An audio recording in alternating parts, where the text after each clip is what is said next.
At the International Energy Executive Forum 2023, energy transition is a crucial topic. We are honored to invite several experts to share their insights. It depends on the resources that companies have, that countries have. What we know is that 2030 is an important date to accelerate progress, and there are issues, for example, like reducing emissions close to zero by the year 2030. Every company should seek to do that. We have the technology in hand, we have the capability to move forward.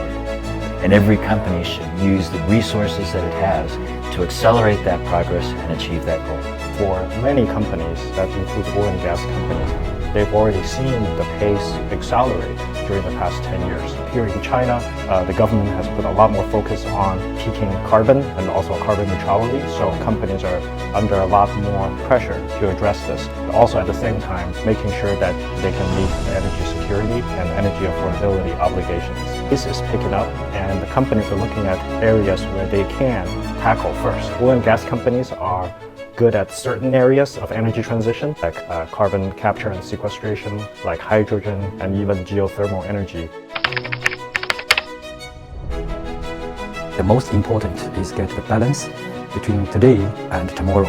Oil and gas is still the most important energy in our life and industry, but when we're facing the climate change, we should reduce fossil energy and use new energy to keep our world going on.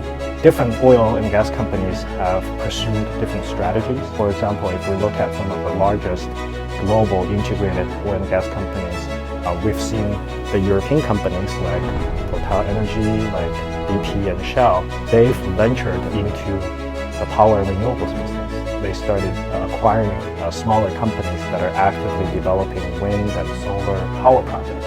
Now, if you look at the US companies like ExxonMobil and Chevron, they have not made decisions to pursue renewable power, but they've made decisions to go into hydrogen, to go into carbon capture and storage. So the strategies of different companies are somewhat different. That depends on their shareholder demands, that depends on the overall company strategies, and also it depends on the countries they're based in, if there are government requirements or market requirements that would push them towards specific directions. Two realities that we have to face. One is that we have an energy economy of today. At the same time, we also have to build the energy economy of the future. It's going to require new fuels, new forms of generation. And the challenge is that both of these things need to be done at the same time. Not every company will be able to do both. And that's why collaboration between partners is so important, and find a way to share the technological advancement that is being made in different parts of the world. That's going to help us get to our goal as quickly as we can.